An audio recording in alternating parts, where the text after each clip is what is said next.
Hello, welcome to Gardener's World. This is the lime walk. It's the first thing I see when I come out into the garden in the morning. And some years ago, I planted ferns, mainly Dryopteris, all the way along its length. But they've become a little bit straggly. Some have got very big, some are smaller, and that rhythm of the ferns is beginning to be lost. However, I've got the new woodland area where I really want to add ferns. So I think I can kill two birds with one stone. By removing ferns from here and reshaping it, I can use them where I think they'll be much more effective. So that's what I'm doing. Now, I'm digging this Dryopteris out. It's a beast. It's quite something. When you're moving any plant, you want to take as much of the root as you possibly can. Right, weightlifting for the day. Into there. That's one. I've got another one to move.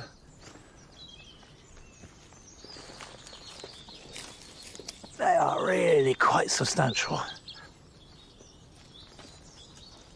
Okay, off to the Woodland Garden.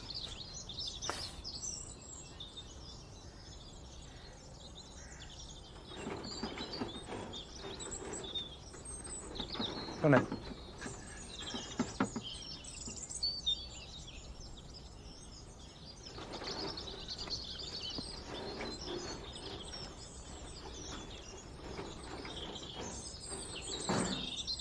The one unifying factor with all the plants in Woodland Garden is that they all have adapted to some degree of shade. Of course, at this time of year, there's hardly any, which is why you get spring flowering plants that wouldn't survive the sort of shade that they're going to get in June. However, ferns will take deep shade, whether it be dry shade or wet. I've been round. I've marked the spots where I want to put the ferns with canes. I know exactly where I want them to go. It's just a question of making a hole, bunging them in. It may not look like it now, but this is the darkest corner of the Woodland Garden. In fact, arguably the darkest corner of the whole of Longmeadow, because once the foliage grows on this hawthorn, it shades this area out, and there are trees beyond that shade the hawthorn itself.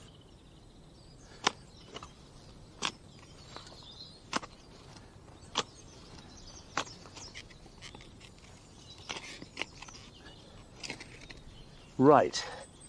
Let's see if that will fit.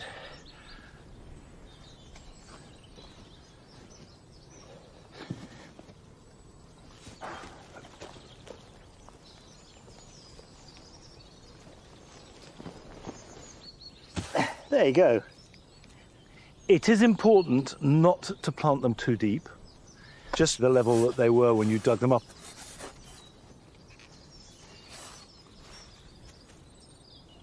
I will now water that in.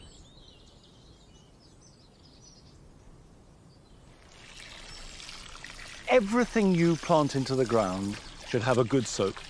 And if it's very dry, you're going to have to keep watering. Once, when they're established and growing strongly, then you can back off. Right, that's one. And the beauty of that is it's big, it's going to fill that space, it will look dramatic, so that's fine. However, the other one, I'm going to divide. Ooh! Boy. There we go. When you're chopping up a big root, and this applies to ferns like this, to hostas, a really big chunky root, your best tool is a sharp spade. Just jab down on it hard and hope that you hit it fairly accurately, but you won't do much damage. There we go. Perfect. That's the one. That gives us two big ferns. What I'll do is divide each of these in two again. So,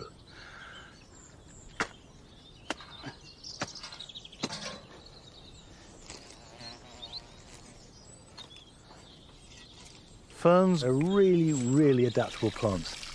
Get them established, then they'll need no attention at all. And I know some people feel they're a bit dull, they're just green. Actually, once you get into them, they're wonderful. They're beautiful plants.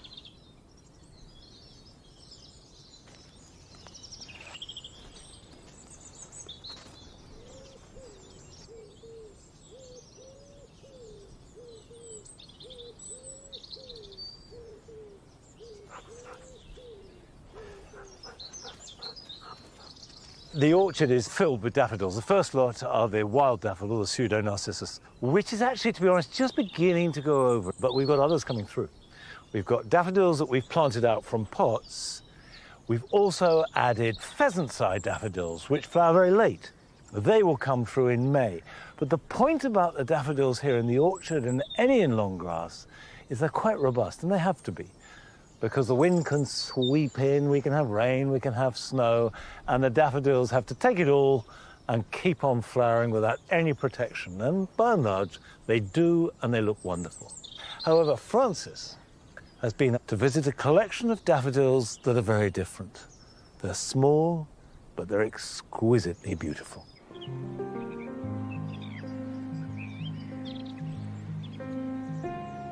Today, I have been given the keys to a world very few people ever get to see. Behind these greenhouse doors lie one of the most extraordinary private collections of miniature daffodils in the country. The hands that tend this incredible collection prefer to stay out of the spotlight, but she has given me permission to have a look around and to share it with you. Inside this Yorkshire garden, there's 3 greenhouses, a rock garden, and over 30 years of work dedicated to these lovely little flowers. This, of course, is a daffodil. It is a favoured flower of spring. It sort of heralds that new season. We see them everywhere. But what we're seeing more and more of are these. These are miniature daffodils. I grow them in my garden. There are some beautiful ones. But what you probably won't have seen is one of these. This one is called Little Fin, and this is what this collection is made of. These are truly tiny. The flowers grown here require real dedication. Miniature daffodils originate from places like the Mediterranean, places where it's very hot in the summer and very dry. And to flower well, they need to be baked by the sun in the summer and then have a cool winter. So in terms of growing them, a glass house to keep them protected from the rain and lots of drainage, so gravel and sand, very much in the way that you would grow alpine plants.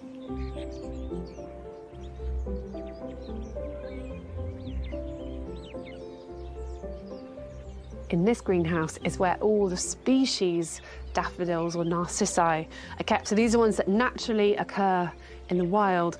This is Narcissus provincialis. So this is a very definite classic daffodil shape, only obviously much smaller. This is the corona, the central trumpet part of the daffodil, and then around it is the perianth, which makes up the petals. And it's those 2 features and their size and shape that give the daffodils their characteristic forms. This one, on the other hand, which is a cyclaminius type, which has these reflex petals that point backwards, always feels to me like it's scared. Or like it stuck its head out of a car window and everything being blown backwards. I love these.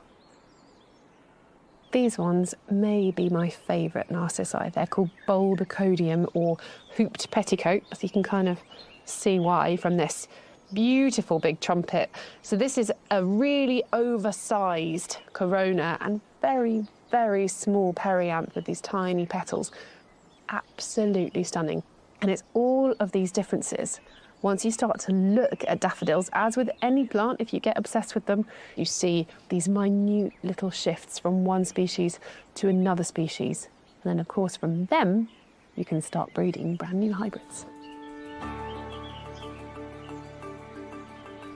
From one greenhouse of pure and simple miniature species, it's a short hop to another to see the results of selective breeding.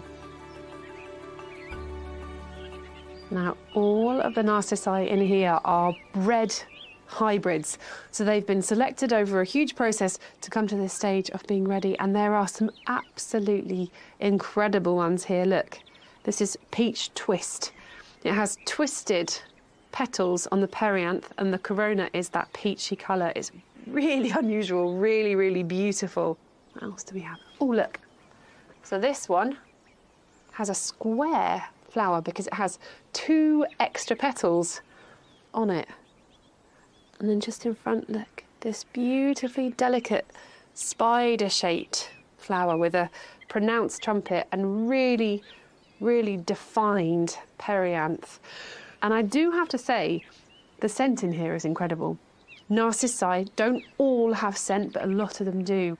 And this breeder is choosing them especially for their really rich scent. So even if you're just growing these, to cut them and put them in a little vase on your table where you can smell them, they're so worth it.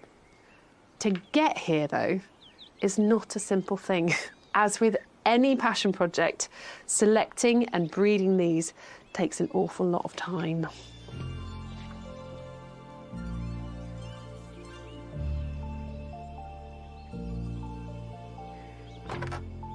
This is the propagation greenhouse. So once you've chosen the 2 parents you want to cross, you'd collect the seed from that cross and sow it.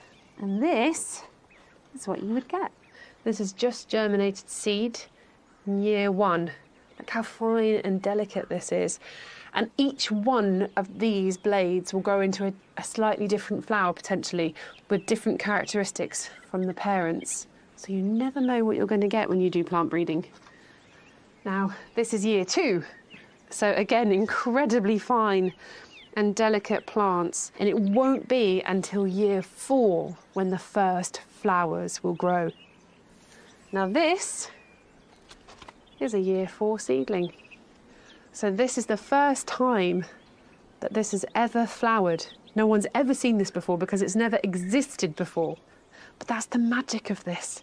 You know, you never quite know where it's going to end up. This is the first time that I'm seeing this, well, that we're seeing this. Isn't it lovely? Let's hope it does well.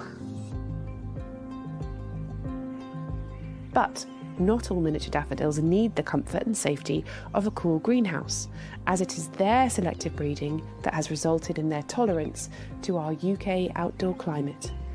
If you look closely in amongst the woodland and the spring garden, you will see the odd miniature daffodil. Now this is one called Little Beauty. It's a miniature, but it is a lot more generalist than the ones in the greenhouses, which means it doesn't need to be as baked by the sun, it doesn't need to be on gravel, and it can grow in a garden setting. But it doesn't like to get too wet, so if you're growing these, which are much more widely available, just make sure you're putting them somewhere fairly free draining. The nice thing about these miniature daffodils is that they sit at just the right height to mingle in with other spring flowers. So there's scilla here, which are blue, hellebores of all colours, primroses, snowdrops, and they all look beautiful together. We all love daffodils, but I think there's a very good argument for also trying miniature daffodils in the garden too, to bring colour, to bring elegance, and maybe even to bring some scent. But be careful, because you never know. It might become an obsession.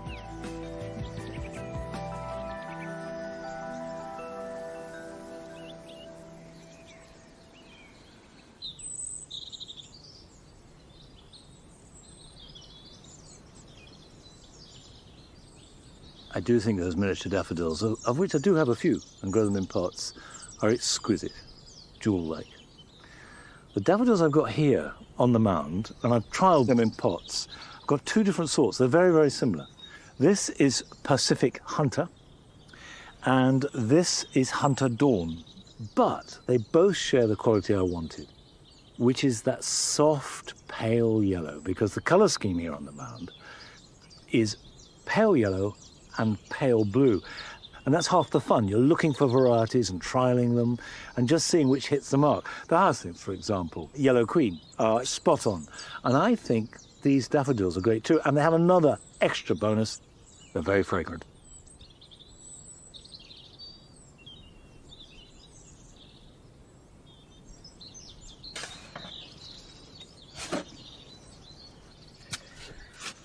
I'm mixing a compost mix for sweet peas. I sowed the sweet peas in October, so they spent all winter protected by a cold frame, and I'm going to plant these ones into pots. I've got a sweet pea called Blue Velvet, which fits in with the mound's colour scheme and also has a wonderful fragrance. Now, with sweet peas, You can grow them in pots really easily, and I've done it many times, but they are hungry and they are thirsty, so you need a big container. First of all, I need a crock. The second thing is, when mixing up the mix, I've used bark-based compost with sieved garden compost and grit. So it's rich, it'll hold moisture, but there is some drainage. They don't like sitting in a puddle.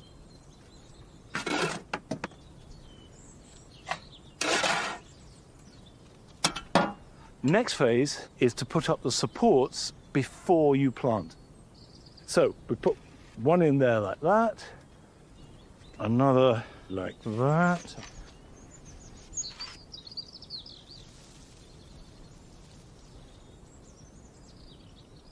Okay, it's nice and strong.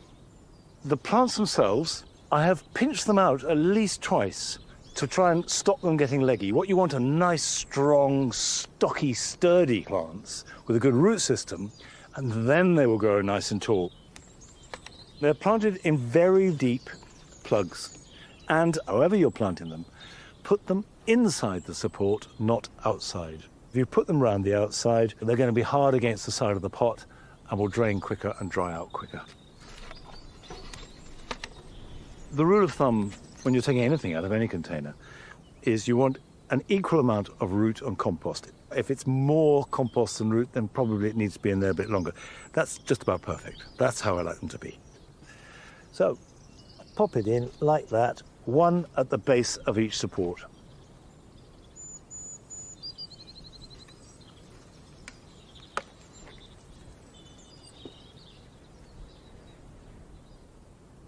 As they grow, they will need tying in with soft twine. They will start to attach themselves after about a month or so.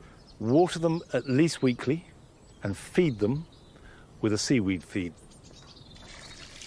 If it's very hot and dry, you will have to water them more. They really do not like hot, dry weather. So a tip is, if you're growing them in a pot like this, make sure you've got a water supply nearby.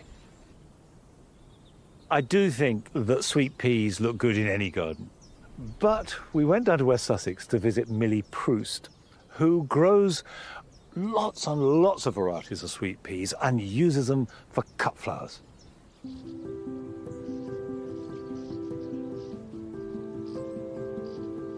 I would describe my garden as bucolic, pastoral, a little bit wild, not perfect, mainly because I've been trying to grab corners to grow flowers on where I can, and it's very, very productive.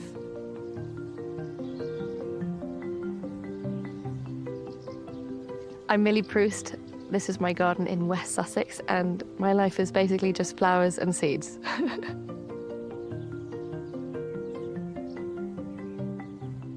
When I moved here, I really knew so little about gardening. I'd been interested in floristry for a long time, and I knew that you could grow cut flowers, and I gave it a go and immediately caught the bug. The learning curve was steep.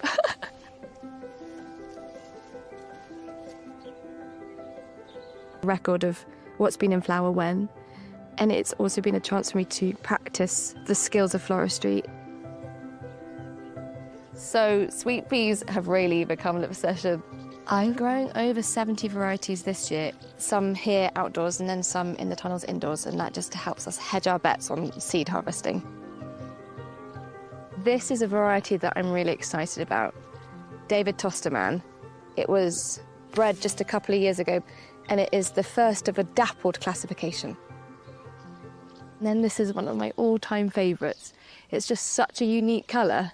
It's called Susie Z, and it's got this smoky rose and then this silvery grey, and I just love using this in arrangements.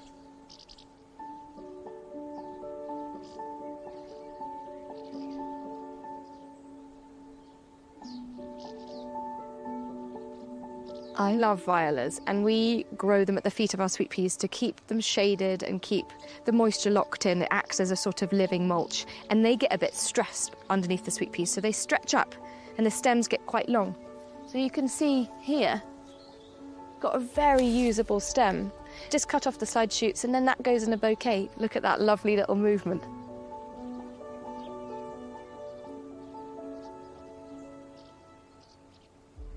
I think that you can get something quite extraordinary from the ordinary.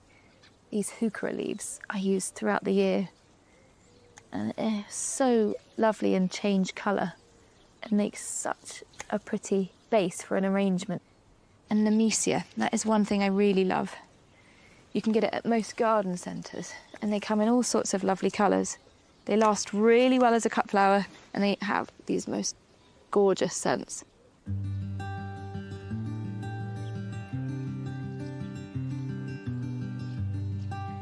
So something we need to do before we begin is to remove any lower leaves. Anything that's going to sit below the waterline, because if they're in the water, they'll rot and the arrangement won't last very long. And once we've done that, we can start putting in the framework. And I always like to use a foliage framework. One really simple rule that I use is I don't do anything at the same height, and this gives a natural movement and makes it look a lot more thoughtful and designed. One thing I really love to grow in pots is herbs, because not only do they make lovely cut flowers like this flowering oregano, they also double up as a culinary ingredient. Love these little Nemesia. And finally, I'm going to use my favourite sweet pea variety. This is chocolate streamer. It's such a productive, healthy variety, and I just love the colour. And it has a great scent. I'm going to tuck some in. I love detail, so having something that is small and intricate, I find draws you in and makes you look closer at things. It doesn't take much to create lots of beauty. So sweet.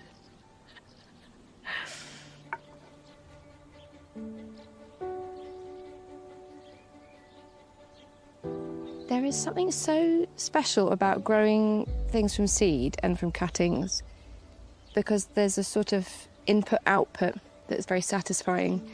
And then when you're rewarded with so much beauty, and really the main cost is your time and your love, it feels just very nourishing on a very simple level.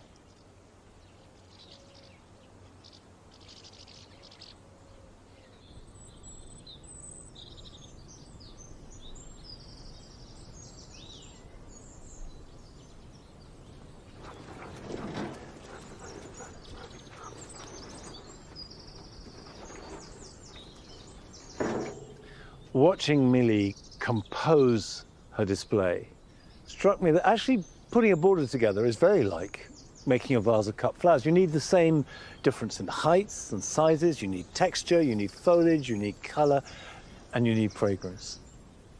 And fragrance at this time of year is a bit thin on the ground, except for these crown imperial fritillaries.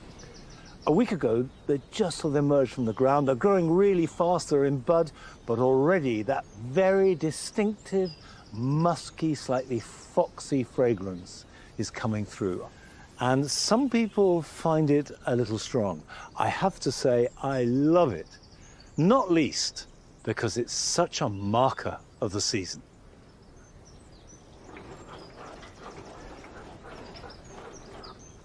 Come on in. Good boy, come on.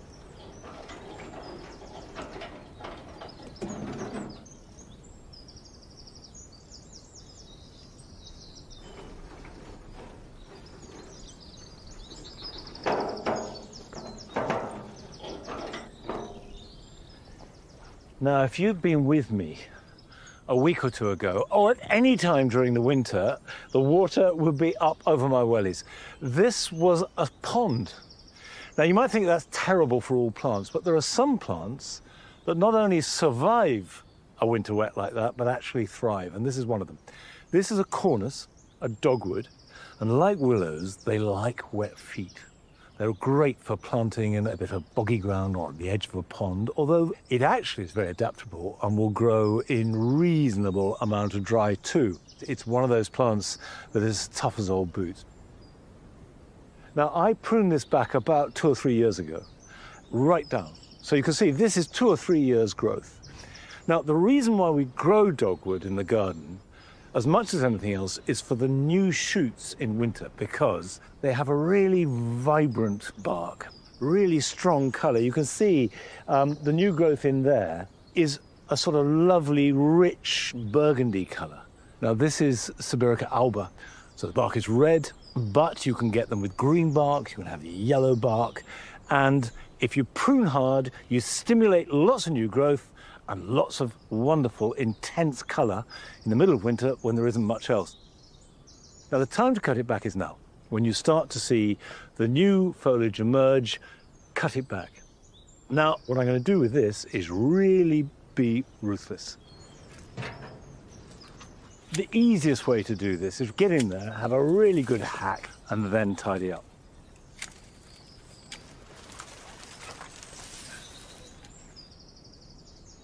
Right, that's the first pass. But the basic rule of any pruning is always cut back to something. For instance, we've got a side shoot coming there and another one coming here. If I cut in the middle, I've got a length of stem that will not produce any new growth, and that will die back. And dead wood is going to invite disease, fungus, and increase the risk of damage to the plant. So always make a point of cutting to something. So I tidy up by going above a side shoot or a bud or a leaf, as long as there's some growth.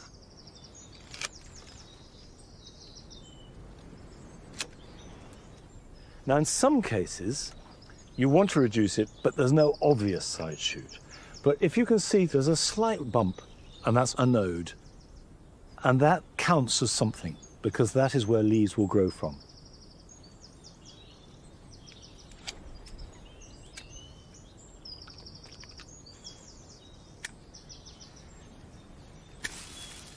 I know that this looks quite catastrophic, but the roots are there, they're strong. What's left behind is very healthy.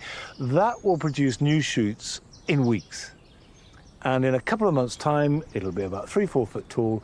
And by this time next year, you'll have about 4 foot of brilliant red new stems. And they will shine throughout the winter, whatever the weather. And then you can leave it for a year or two if you want to get it bigger. But it is worth doing this, I would say, at least every 3 years. Now, most of this will go through the shredder. However, I've selected this, which is a nice straight piece of new growth, because this will make really good cutting material. And Cornus, like willow, takes very easily from cuttings. Come on.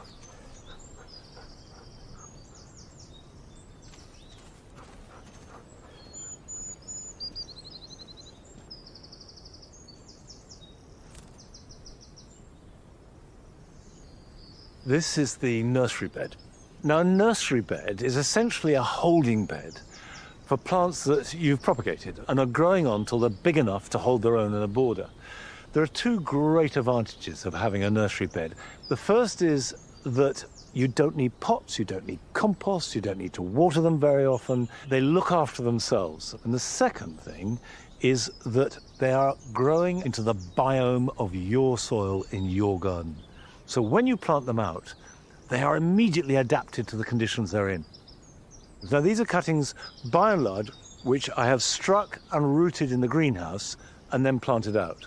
But with dogwood, you don't need to do that. There's none of that faff. All you need is a pair of secateurs, some soil, and a nice straight stem. No thicker than your finger and no thinner than a pencil. You want the cuttings of dogwood to be about 6 to 9 inches long. Cut beneath a node. Now, here are the nodes, there and there. This, by the way, is the opposite to when you prune, when you cut just above a node, which will produce a leaf. This produces roots from just below a node. So I'm going to cut beneath the node like that. Now, make sure it's the right way up. Make sure that's the top, and so that you know it's the top, cut it at an angle. By having a slant on it, it means any rainwater won't collect on it, and there's no risk of that rotting. And the next stage is the easiest of the lot. I just stick them in the ground. Push them so that they're at least half buried, if not 3/4.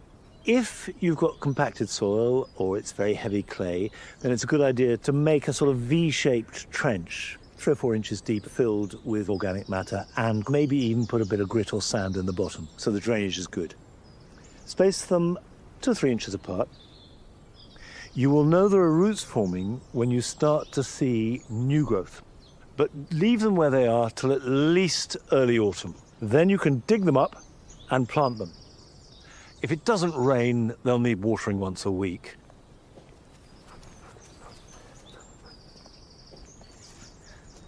I'm confident that those cuttings will take, but the truth is this is not a time of year when you can or should take cuttings from many plants. Dogwood are an exception. It is a time of year, however, when we should all be sowing seed, and as many as possible. And the best way of getting hold of seed is to collect it yourself from your own garden. And Sue has been to visit a garden where seed collection has been taken to another level.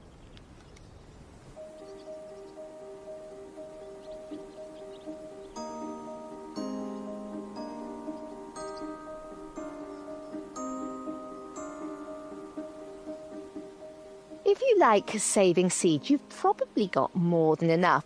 And I like to give away my excess. So when I meet fellow gardening enthusiasts, not only are we sharing knowledge, but we're sharing seeds as well. So some of my plants are in their garden and some of their plants are in my garden. And it's really rather lovely.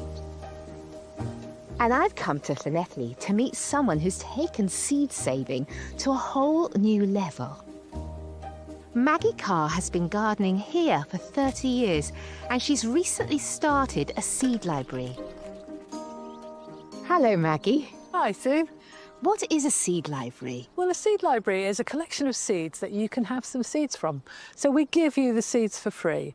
You can have up to 10 different packets. You can go onto the website and choose your own seeds, and then we'll send them out to you.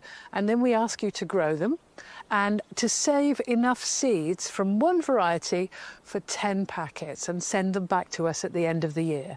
And that way we can keep the library going. But of course what actually happens is that people get really enthusiastic about this and they save loads and loads of seeds. And I end up with people sending me shoe boxes full of seeds. You know, Really? absolutely fantastic. What are you harvesting here? So this is a moth mullein, a verbascum. It's fantastic for pollinators, especially moths and things like that. So this would be in our plants for pollinators section. And the seeds slowly ripen over the plant. And so I'll be picking these seed heads and saving them.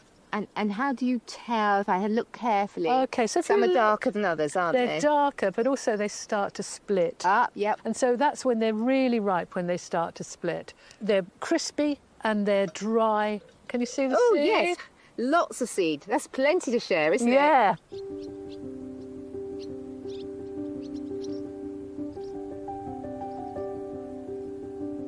It's lovely wandering through Maggie's garden. Like mine, it's on so many different levels. Her love of plants is obvious because there's so many different varieties. These are Maggie's carrots. And if I think of them as biennial flowers, I can understand the process better. So what Maggie does is she sows a lot of carrots in a tub, then she harvests them in the autumn. She's looking for the typical carrot, not the biggest or the smallest, but the most typical to that variety. And then she replants them in this polytunnel. She needs about 20 because some may die. There's only actually now 16 here. And they need to cross-pollinate before they set seed to get a really resilient carrot. And so she's going to harvest the best seed for her seed library. And the carrots that don't make the grade, they may be a bit knobbly in the autumn, of course end up on her table.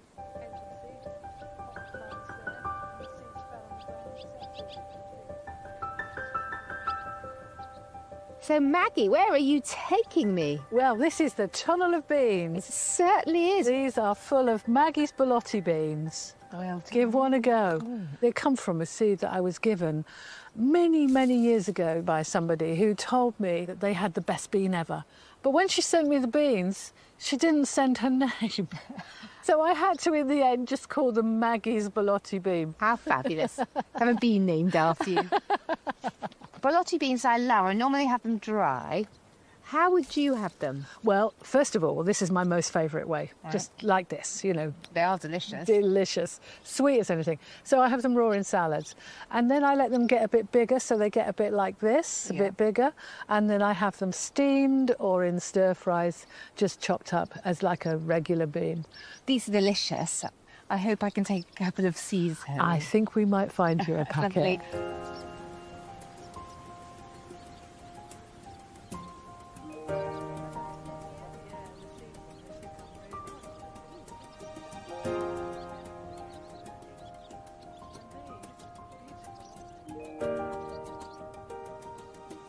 So this looks exciting. What's going on here? Okay, yeah, so these are germination tests. I've got 2 different varieties of pea here. So this is a variety called May Queen, and this is a variety called Roi de Caribe. So I take 50 seeds and I sow them in these gutters, and then I count and see how many have germinated. And how many do they have to be to get past the test? You need to get at least 45. Oh, that's 90%. Indeed. I better get counting.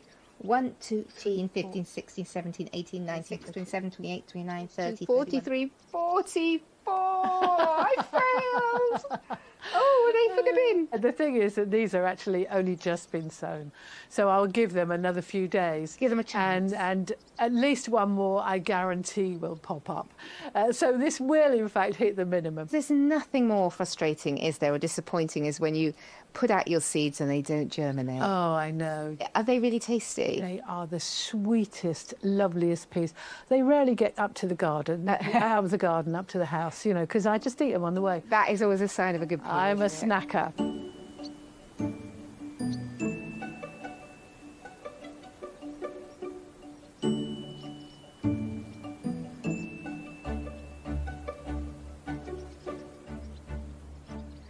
So this is a bit of high-tech gardening wizardry. Indeed, Is it indeed. guess what it's used for?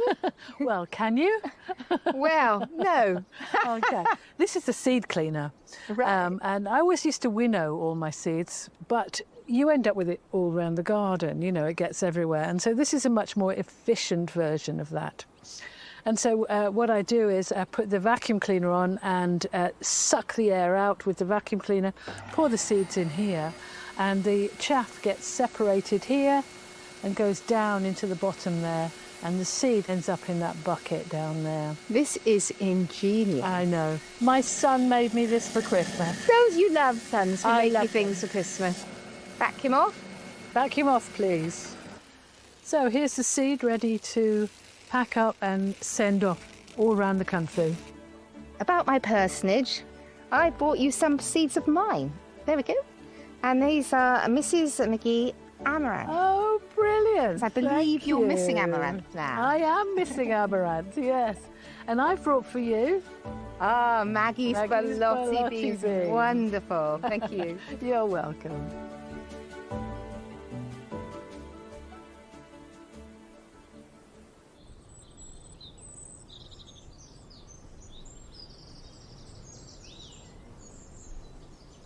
Nebuchadnezzar, come here. Up. Do you promise to take this biscuit and look after it and care for it until the end? Will you do that for me, Ned? Well done. Good boy.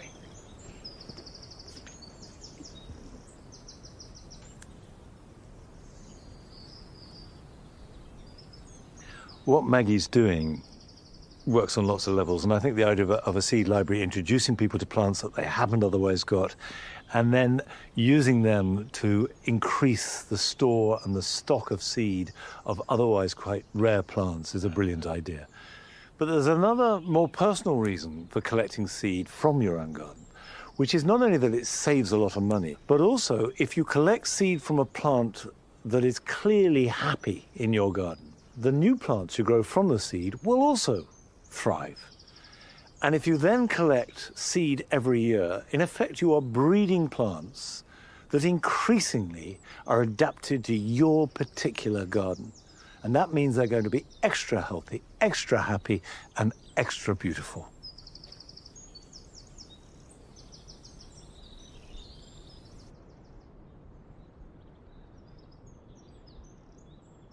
Having collected your seed, or bought seed, sowing it is in many ways straightforward, but actually it's worth taking real trouble and care. And what I'm going to do now is give you a brief masterclass in seed sowing.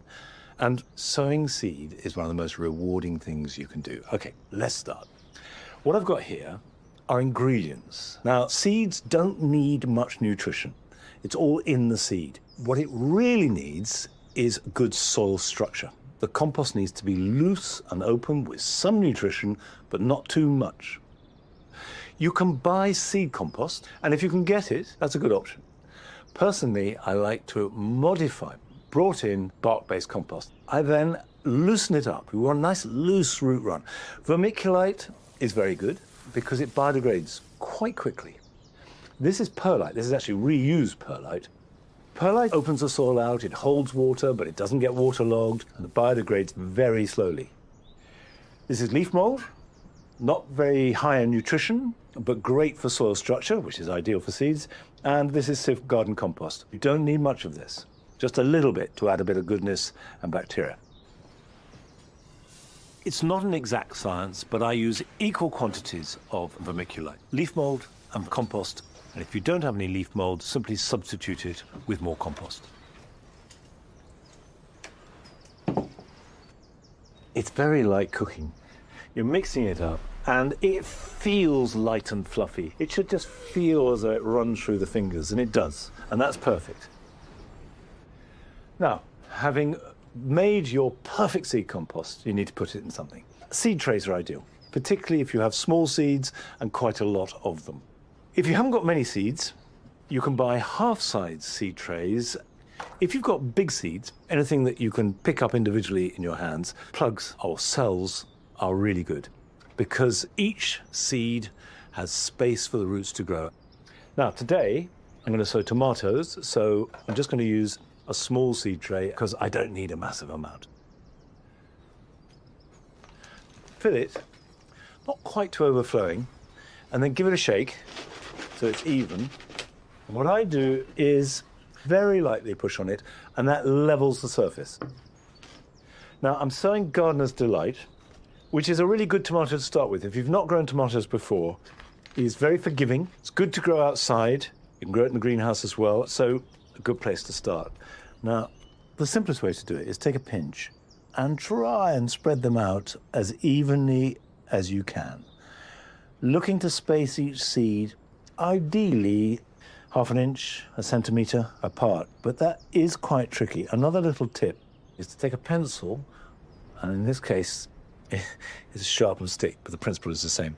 Lick the end, and then with the damp end, pick up a seed, and then place that on the surface, and it should come off. And that way, in principle, you can place them exactly where you want. There is no benefit for sowing them more thickly. All you get is lots of seedlings that don't have room to develop good roots, and the roots are the important bit, not what you see above ground. Then all I do is very gently press lightly just to make sure that the seed has good contact with the compost, because that will help germination. At this point, you need to know whether the seed needs light or darkness in which to germinate.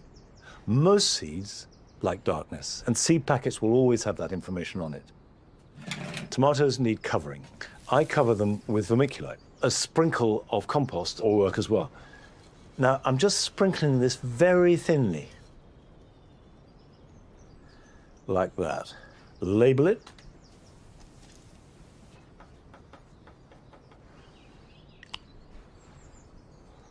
That's the sowing done, but there's one more really important stage, which is to water.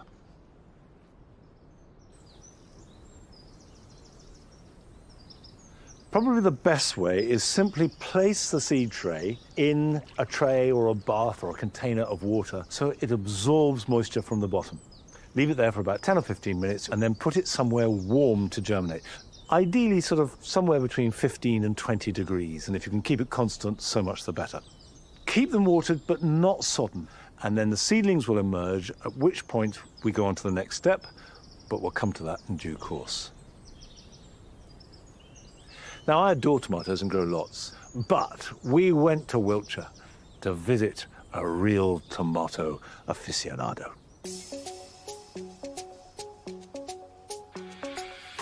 You've only got to walk in the tunnel and have a peek and wonder, this bloke's a bit odd, isn't he? It's a bit weird, this chap. What's he doing? There's said to be about 12,000 varieties, and don't just eat a red tomato. Try something a bit different. I call tomatoes vegetables, really, because you wouldn't have them in a fruit salad.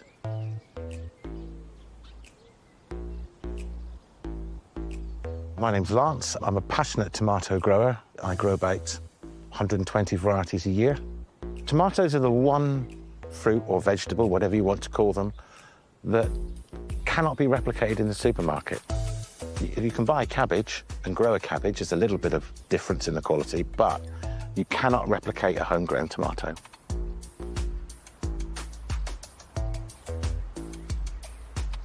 So I really like to grow a cross-section between modern classics and heirloom varieties. And heirloom varieties generally, well, I would say are pre-1950 varieties.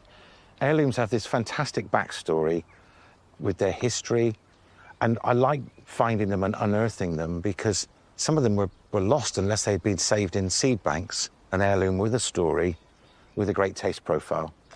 So this is a new one to me this year, and I was attracted to the name. It's called Plan 9 from Outer Space, which is a terrible 1957 sci-fi movie. This is actually an accidental cross that was found in someone's garden in 2014. It's a lot brighter than I expected on the palate. Tropical acidity to start with, and then you've got a really sticky sweetness right on the finish. It's quite balanced, quite intense. A lot of bicoloured tomatoes tend to be a bit bland, and this definitely is not bland. It's all about the flavour.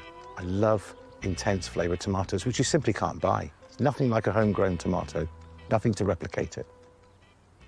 So the way I taste tomatoes and perceive them, you start out with bland, ordinary, mild, and then you can go off in two directions. You've got particularly sweet, which you get in a lot of cherry tomatoes, quite tart, which you can get in yellow tomatoes. And then what I'm really looking for in all my tomatoes is balanced. So we come up to here. Ideally, I'm looking for both these characteristics in equal amounts. And just occasionally, the bit I'm really looking for is intense. And I only find it occasionally in tomatoes. Savoury, sweet, balance, and a really long finish. And you don't get it very often, just a couple of times a season, and I really savour those moments.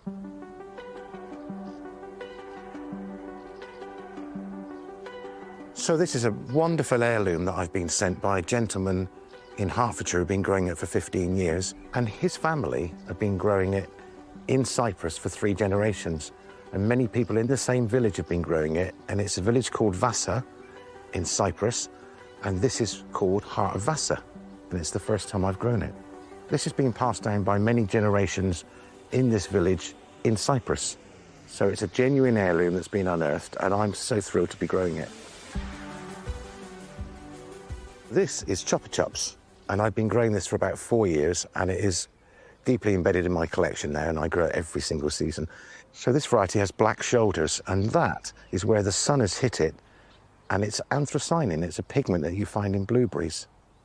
What I love about this tomato, it has an array of colour inside, and it varies between tomatoes. So let's see what we've got in here. Initially quite sweet, and then you've got some zingy coming through. Yeah, it's got a classic tomato taste, but there's just a little bit more going on. One of the great things about growing an heirloom variety that is stable is that you save the seed from it and it runs true. So how I save the seed is you need a ripe tomato, and I take the seed out of that, and I put it in a little pot with some water, label it, and then I leave that for a week. It kind of ferments, and it replicates the tomato rotting on the ground. And a very ripe tomato improves germination. So then what I do after a week is I wash the seed, get rid of all the impurities and the other bits apart from the seed, and I lay that on a piece of greaseproof paper, label it again, and I leave that to dry for about a week. And then that seed is dry and good and at its peak for 5 years. and that can go into a small jam jar at room temperature, and seed's good to go. If you have a stable variety that's not a hybrid, it will always breed true. You may get a very rare accidental cross, but that is quite rare. I start seed sowing in February, bring my seedlings on, and once they reach about 12 inches high, I transfer them into 15-litre pots with a multi-purpose compost. Tomato plants like to have damp soil. They like a good soaking once a week and a good feeding, but damp soil is preferable. I tend not to use grow bags because they lose their moisture quite quickly, and that's why I opt for pots. And during the early flowering stage and the growth stage, I use quite a nitrogen-rich feed. Liquid seaweed's a good option, a lot of nitrogen in liquid seaweed. And as the flowers start to turn to fruit, I reduce the nitrogen levels and I increase the phosphorus and potassium because that encourages more flowering and really good large fruits.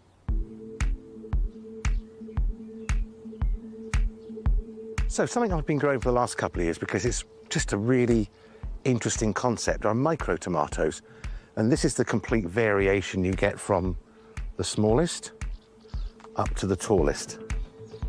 And they come in different growth habits, colours. What I really like about micro dwarfs is their versatility. You can sow seed and within 12 weeks, you've got ripe tomatoes. And if you haven't got a garden or you've got a small balcony, limited space, you can grow this, no problem. And also, once the season ends, you can bring this in and treat it like a houseplant and extend the season. So these are all mature plants. They will not get any taller. Quite happy in 2-litre pots, but apart from that, they don't need any management at all. Just a little bit of love and a little bit of feed.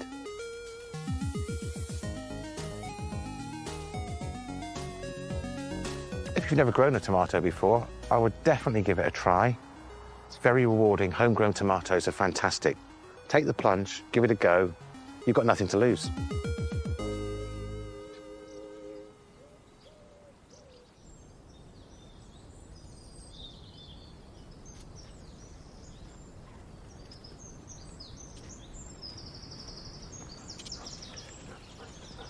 I think the great thing about tomatoes is to work out how you like best to eat them. And if you find out what you want to use them for, then you will find wonderful varieties to choose from. Now, this is about as far removed from tomato as you can get, but I think it's delicious. This is rocket. And this is not any old rocket, because the rocket you buy, or the rocket you get served when you go out for a meal, is almost invariably the perennial kind. It has much more zigzag leaves and actually is a bit thicker and tougher. But if you're growing at home, the annual rocket is much better. The taste is better. The texture is buttery and peppery and delicious. It doesn't store well. It bolts very quickly when it gets warm. It needs lots of water. In other words, it needs some attention. It needs gardening. But we're gardeners, and that's what we do.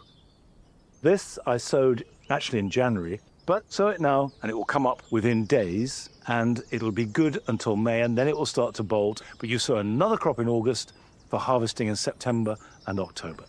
Now, if you have grown them, and you've got nice young plants, give them space, because actually these want to be quite big plants. Each one needs, 6 to 9 inches in which to grow, and then you get a big plant, and you can cut it all, and it will come back at least twice before it bolts. It likes plenty of moisture, so add organic matter to the soil to retain moisture. I'm planting them in a grid because it makes it so much easier to hoe and weed.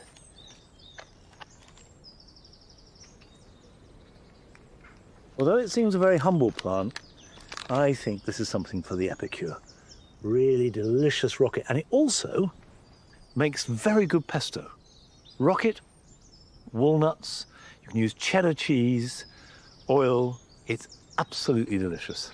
Now, to complete this job, I need to water them in well, but that's all the watering they'll need. And while I'm doing that, here are your jobs for the weekend.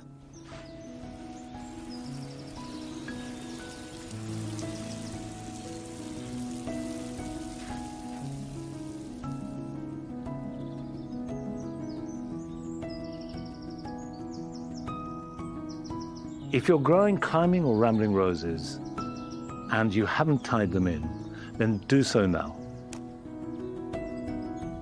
Otherwise, the new growth can be damaged by the wind, and this, of course, will restrict flowering.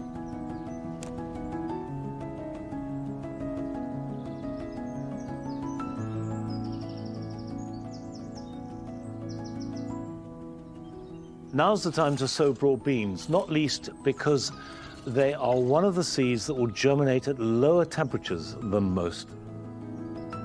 A double row is best, with the rows spaced about 1 foot apart. I use a board to space them, and then the beans 3 or 4 inches apart along the length of the row. Just push the seeds into the soil so they're 1 inch or 2 below the surface. Rake them over so they're well covered. Mark the spot. If it's very dry, give them a water, but rain should do the job, and they should appear above ground in a few weeks' time.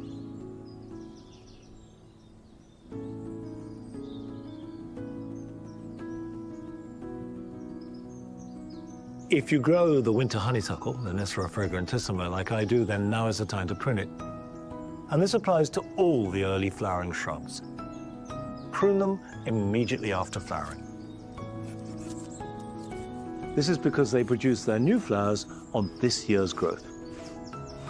It's a good idea to refresh the plant by cutting out old wood. So get right in there and using a saw or strong loppers, cut the oldest growth down at the base of the plant. It may look dramatic, but it will let light and air in and encourage the new shoots to grow more vigorously.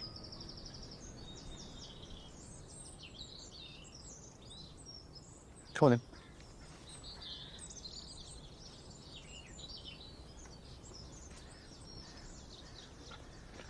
The snake's head fritillaries are now probably at their best, and they're a fascinating plant. There are 2 things about them that I love. The first is that they are a plant of floods. And of course, here at Longmeadow, we do flood. And they need a really good soaking in winter. They can be dry in summer, but not in winter. They won't grow if they're dry in winter.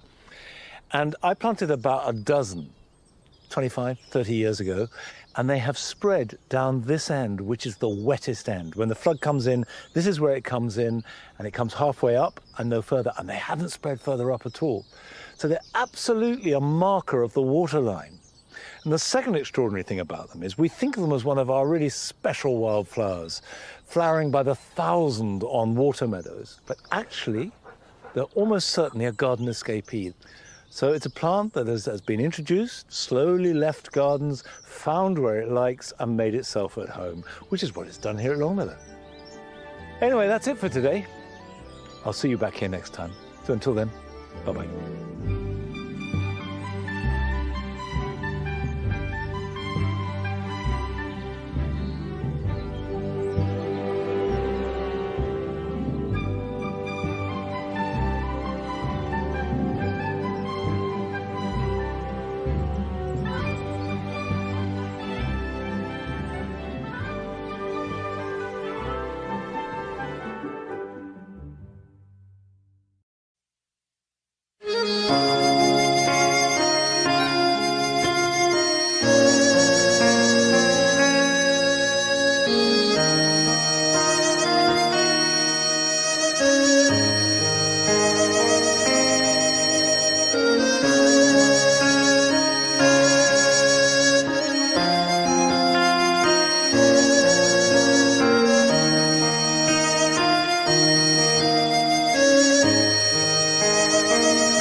Yang bao tia có chua chua cu sa lu mu lo chi rong khó từ cu ma li ua ishi mu da có mo